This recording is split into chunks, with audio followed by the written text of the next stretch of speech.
दूध दही हारी में। दूध दही हारी में। आई डंडा तोरा।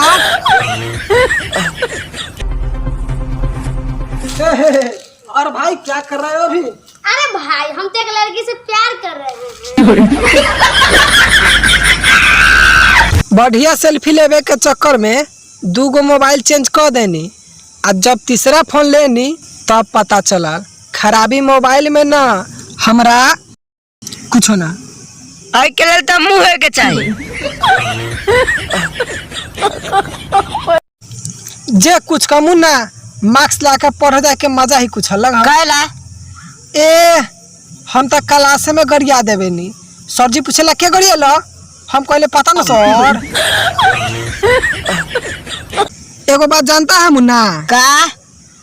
हमारा अंग्रेजी ना बहुत पसंद है। एगो बात जाना तारा भैया, हमरो अंग्रेजी ना 5वीं क्लास से पसंद। हाँ तनका महंगा बा लेकिन चोरेला ना तो मजा।